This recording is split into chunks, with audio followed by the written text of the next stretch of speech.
Thank you so much.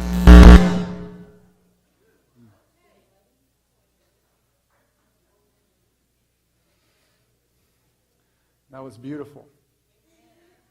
That was beautiful.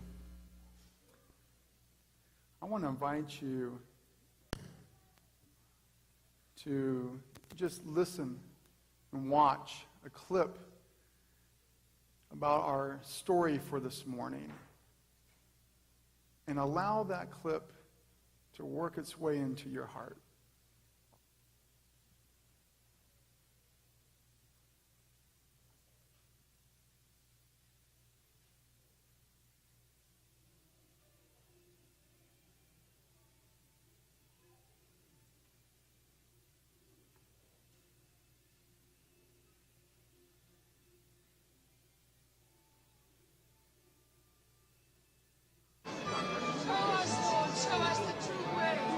This man truly is a prophet. My Lord and Master, save me.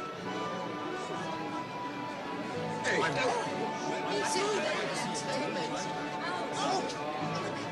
Oh, Lord, save us, Lord. show us the true way, Lord.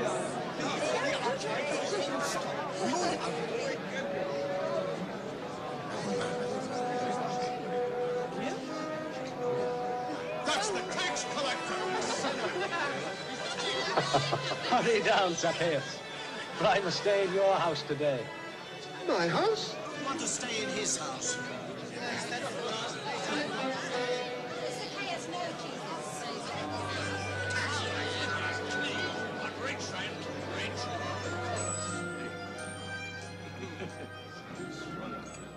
Oh, yes, it is. Yes, excellent. Listen. I give half of my belongings to the poor.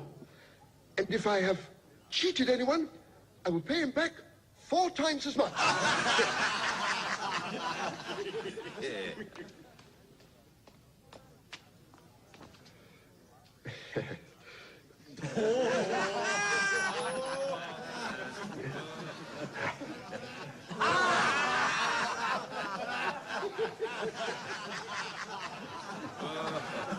I don't believe it.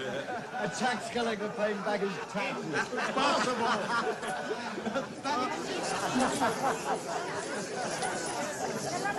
Salvation has come to this house today.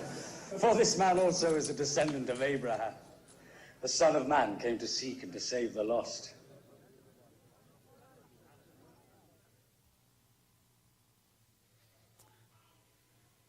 Beautiful story, isn't it?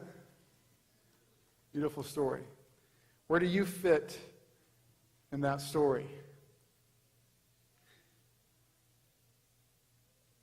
You know, Zacchaeus' life was quite an interesting life.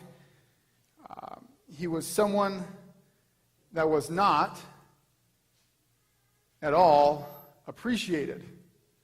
And you remember the story. It was Zacchaeus' educational path that took him to a work that he excelled at, that he became the chief at. Got a little reverb here. That ultimately led him to then working for the Romans, where he began his life of really thievery. It wasn't just the fact that he stole from people that were not his countrymen. What made it worse, it was that he stole from his own countrymen. And being the small community, in fact, Jericho at this time was a community, interestingly enough, where this story takes place, where it was the hub of where all the priests, a majority of the priests, lived at this time. And so you could say it was a churchy town. And so what made this worse was that this Zacchaeus' approach to life was that he stole from his church family. Many of us were raised hearing the song, Zacchaeus was a wee little man. And a what? A wee little man was he. This guy was so hated by his church family that, as we just sang, mentioned we twice, you saw in the video, they despised him so much they made fun of his height. He really grinded at the nerve of his church friends, or used to be friends. And that came from the fact that people in the church were simply hurt by what he did, because he had fallen pretty hard. Do you think Zacchaeus, though, despite the hurt of the church family in relationship to him, do you think Zacchaeus also felt the effects of the relationships gone south? Let me ask you a more personal question. Whether because of being your fault or not, have you ever felt like you didn't belong in your church? Or even more importantly, that you didn't belong to Jesus?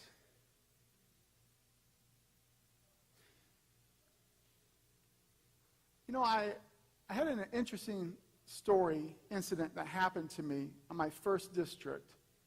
I was 22 years old, and I was pastoring a church, incidentally, that had a Spanish group with an English group together. And one Sabbath, we had invited a guest speaker from the conference, and we were really far from the conference office.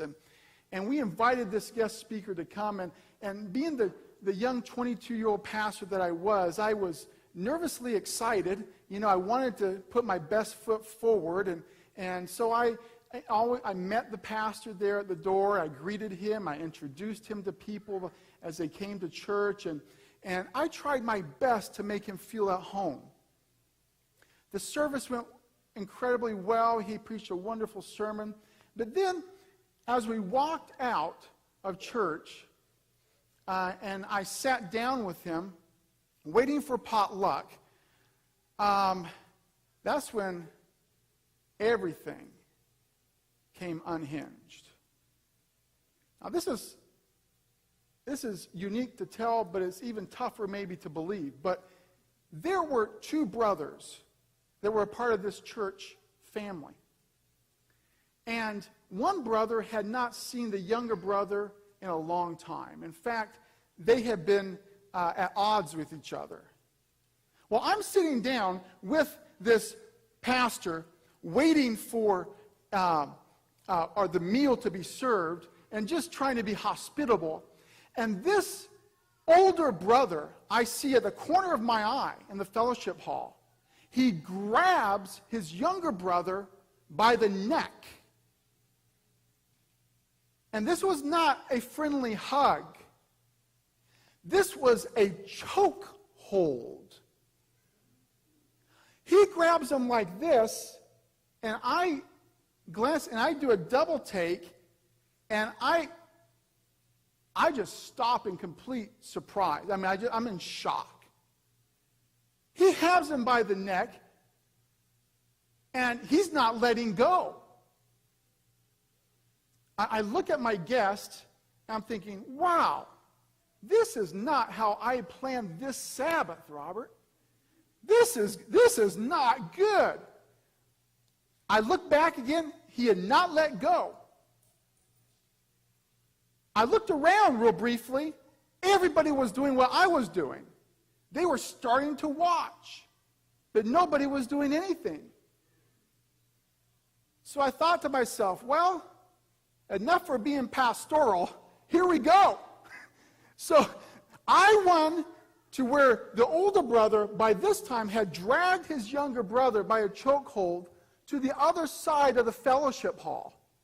I run to meet him, and the only thing I can think to do is to create a train and grab the older brother by his neck. So that's what I did. I just locked on, like Legos. And all of a sudden, I'm grabbing him and I'm telling him to let go. But then he had a good idea, so I'm dragging too now. I'm the one leading the train. But I notice this older brother, he doesn't care who's holding on to him. In a fit of anger, rage, he has snapped, and he was there. He was locked solid, and he was getting tighter and tighter. I could see the color of his brother. He was not looking good. This was serious. So we kept going around the fellowship hall while the pastor is looking on, while the church members are looking on. And I'm like, wow, this is not working. I can't, and I'm grabbing him harder. And I'm just yanking and yanking at this juncture because it's serious. The only thing I can think to do next, because everybody is in a shock, is to yell out, "Someone call 911." We still had, the old-timey phones 20 years ago. And I knew there was a phone in that fellowship hall. And there was one of the deaconesses right by the phone. "Someone called 911. And the first miracle of the story is that this older brother decides to let go.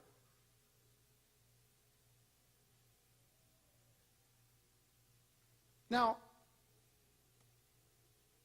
can you imagine after the shock wore off, what were some of the sentiments of our church congregation towards this older brother? Do you think everybody was just thrilled that this incident took place? There was absolutely no excuse for this to happen. It was a terrible thing. And people, beyond being scared of this individual, a lot of people backed off that day. I bring this story up because there are some similarities between this older brother that I yanked off his younger brother's neck and the story of Zacchaeus. Zacchaeus was despised. He was despised by his countrymen. But with everything else that was difficult for folks to appreciate, it was also difficult for people to appreciate Zacchaeus' great need for acceptance. You see, sometimes we get so hurt that all we can see is our hurt, and it's hard to see the need of that individual that is doing the hurting.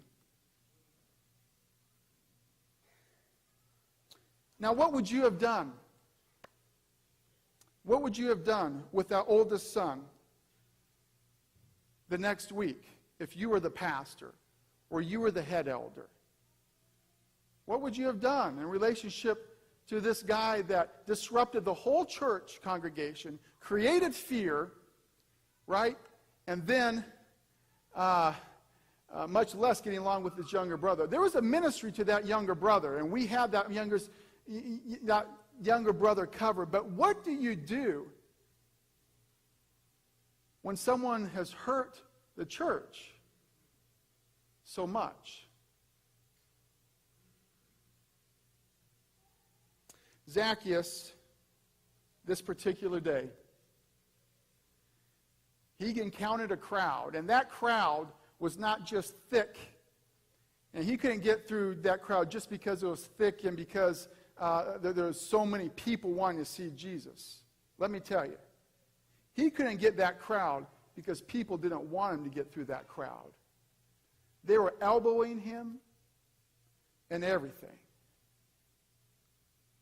And I don't know if you caught some of the linguistic things happening in that scene that we just watched, but the response of people. And we can read those responses in chapter 19, verses 1 and 2, and then 7 and 9. I want to invite you to turn with me to your Bibles. 1 and 2 says, there entered at Jericho a man,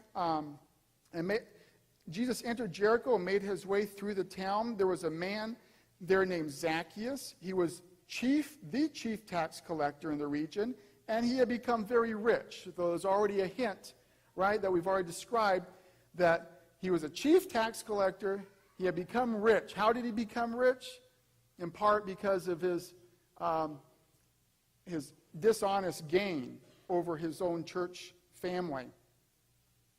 In verse 7 and 8, we read, but the people, when Jesus got to that tree and came down, right?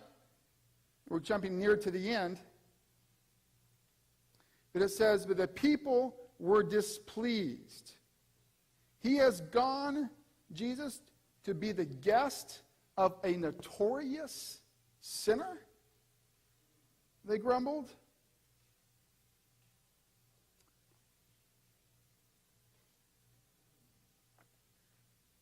You know, I want to say something pretty bold here, but I think it's possible that we react so much out of our hurt that we can keep people from coming to Jesus.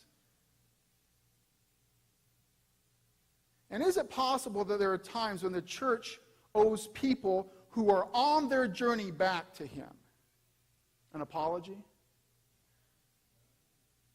Man, I've been thinking this week, and I'm not going to tell you, but I've been thinking this week of times and various times in my life when I know I have kept someone from getting close to Jesus.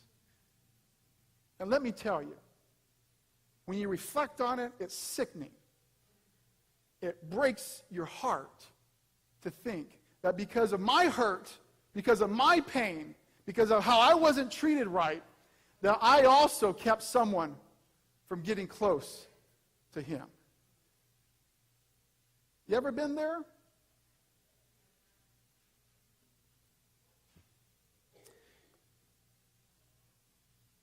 So this morning, I want to talk to some of you who feel lost.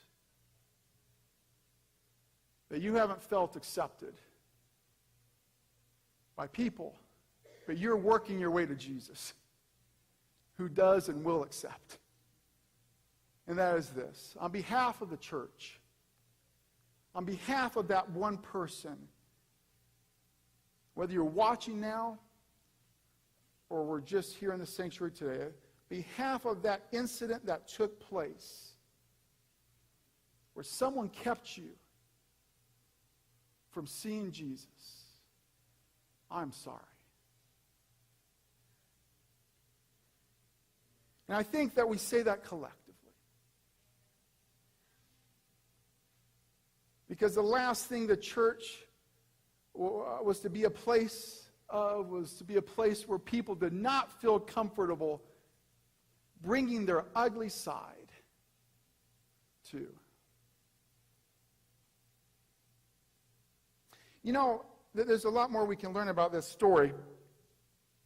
I went to just read a commentary on this in the book of Desire of Ages. I've read multiple commentaries, but this is one thing I read about Zacchaeus and where he was at, spiritually speaking, at the moment he's fighting to get to Jesus. Would it be just interested just to kind of get a snapshot of what his spiritual life was looking like at the moment he was coming to Jesus?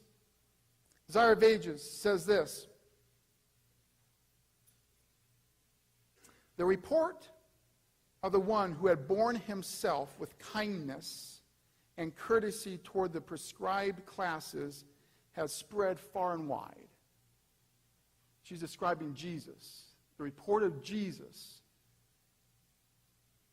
has spread far and wide. In fact, Jesus had begun his ministry really 5 miles away from Jericho, and it is believed that Zacchaeus had to have heard some of those sermons, not just by Jesus, not by Jesus, but by the forerunner of Jesus, John the Baptist. Let me say that again. John the Baptist had begun his ministry 5 miles away. And so, inevitably, he, Zacchaeus, had heard about Jesus through John the Baptist. And this chief of the publicans was awakened a longing for a better life. Now, how many of us, when we have been down and out in the past, or how many of us today who feel down and out, are looking, though, we're looking for something better? I want to read the first part of the quote, which really gets at the heart of where our friend Zacchaeus is at. Yet the wealthy customs officer was not altogether the hardened man of the world that he seemed. Beneath the appearance of worldliness and pride was a heart susceptible to divine influences. Wow. Wow. Now this is interesting. When he shows up to this party that's following Jesus, this says that Zacchaeus' spiritual condition was one that was open to the message of Christ. But he was still doing the things he shouldn't be, right? So the people at this moment, could they see the change that was taking place in Zacchaeus' life at this encounter? Could they see the change in his life? Not yet. Not yet. The second thing we can learn in this story is that we really can't tell how much God is at work in a person's life. Because God might be bringing someone into our circle of influence that still acts out in very inappropriate ways, still treats people poorly, treats you poorly, but is still being massaged by the Holy Spirit. And this was Zacchaeus. This was Zacchaeus. Things were going to be okay with Zacchaeus. It didn't matter that he was robbing half the town. That's okay. Because Zacchaeus was on the right track. And this morning, I just want to talk again to those of us who feel like we're really on the wrong track. We feel like a Zacchaeus. It's okay, because God is working in your life. He is in the business of transforming you. Take heart. It's happening. It's happening. You know, the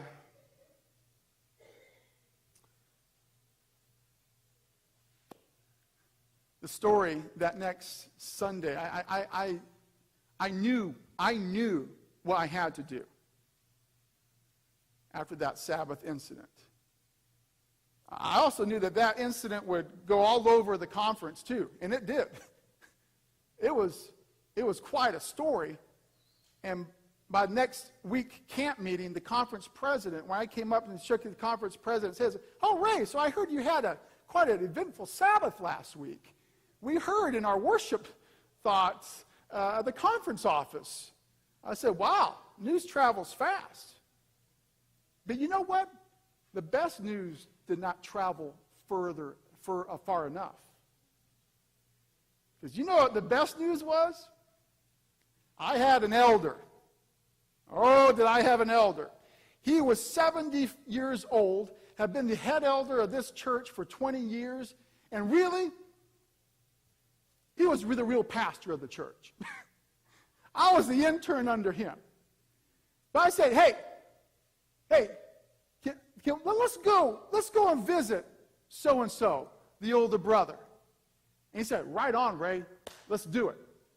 So I called up and set up a visit with this guy, and I said, hey, listen, we know it's been a rough weekend, but we want to just come by. Is that okay? Miracle.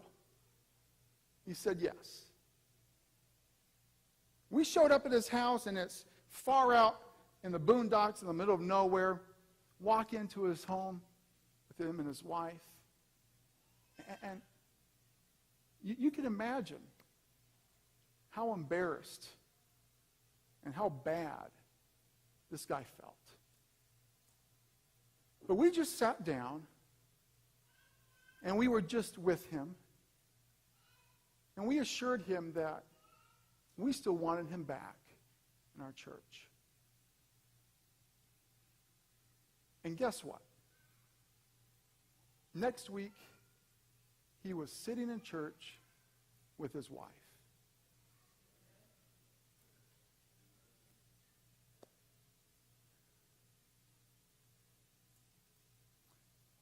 The story of Zacchaeus there's a danger in reading the story of Zacchaeus and getting the idea that Zacchaeus, because he's the one that, came close to that party that was going down the street, because he's the one that fought through the crowds. When he couldn't fight enough, he's the one that goes up and sits on top of the tree to get a look at Jesus. There's a danger in that part, and recognizing that it was Zacchaeus' own effort that got him where he was with Jesus. I mean, Jesus showed up and said, hey, Zacchaeus, today I've got to eat at your house. And then later on, he says, salvation has come to what? This house. What a beautiful picture, incidentally, that the whole family, when someone comes to Jesus, there's a potential for the whole family to come to Jesus. But don't be misunderstood, or don't let this story catch you in that vein and believing that it was Zacchaeus' effort that got him his salvation. Jesus had been working with him through John the Baptist in the sermons prior. Jesus had made the intentional decision to walk to Jericho that day. Jesus had made the intentional move to walk down the street where his new friend Zacchaeus would be. And Jesus was the one that decided to pause in the middle of all the glory that he was receiving, and to pause and to look up and share the most beautiful words that this man had ever heard. Words of ultimate acceptance. Zacchaeus, let's go have lunch at your pad today. It was Jesus' work. It was Jesus' initiative that got our friend Zacchaeus on the right path. And today some of us are potentially stressed. I know because I've been there. Potentially stressed because this whole salvation thing is just too big, too complicated. And because in our own minds, we're so used to having to, the West Texas mentality. You pull yourself up by the bootstraps, and you get her done. If you don't get it done, nobody else will. We're so ingrained in that mentality that we forget that the pressure has always been on Jesus. And that this morning we can relax. We can relax. Even if we don't get it all, we can relax to know that Jesus himself has it all. He has us. Church family, the most beautiful verse in this chapter. You read it.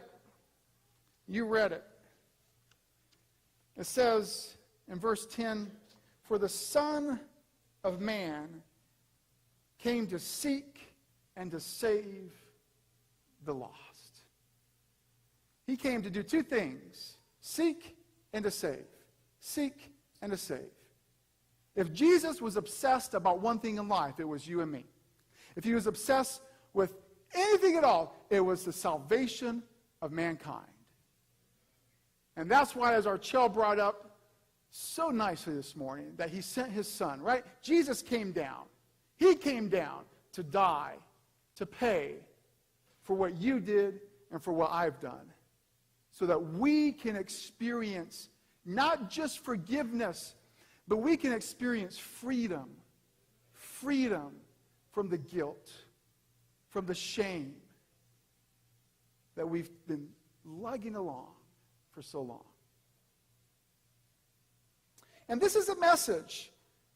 This is a message, too, that we share with Christians from so many different denominations.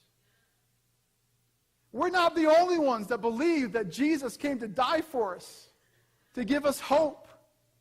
We are part of a larger network of groups of believers that believe this same concept too. And we are called to work hand in hand with our brothers and sisters of different faiths who have that same position in how they see Jesus. We're called to work hand in hand with them. It's one of those fundamental beliefs that we happen to share with Christianity. And it's also one of the fundamental beliefs with the most benefits. Because you get that right, everything else falls into place. I want to close with just inviting you to think and pray about this in the context of Lubbock. Because there are a lot of ways to be lost. You can be lost outside the church and never have known Christ and not know you're lost.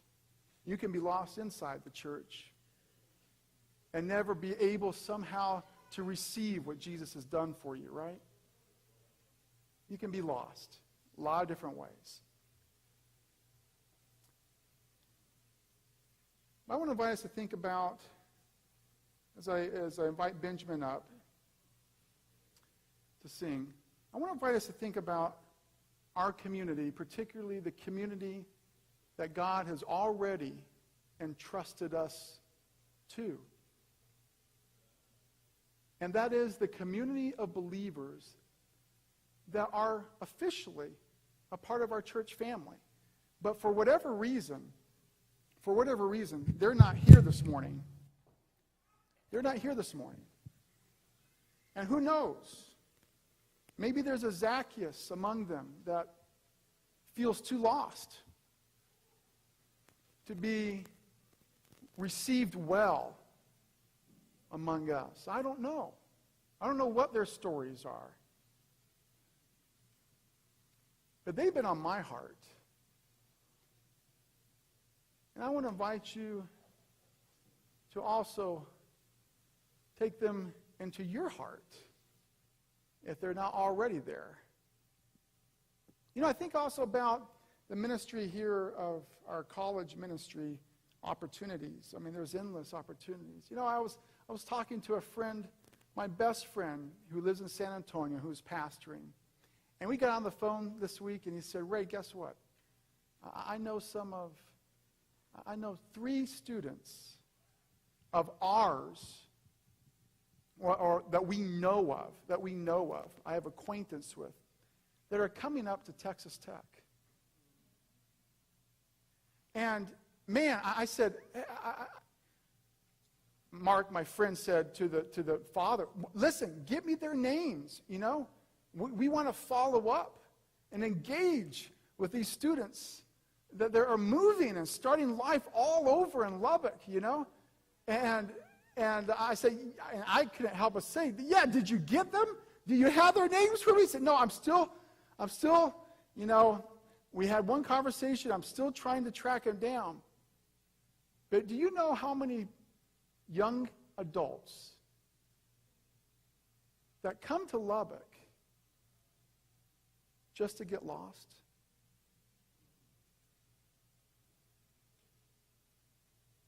My heart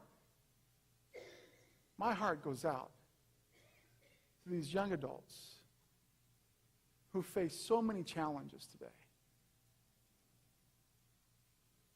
So may the Lord lead us and guide us as we open our hearts to all the Zacchaeuses or all the people that have some kind of in-between zone of a Zacchaeus today. And as Benjamin sings, maybe there's someone here that feels on the lost side. This song is for you.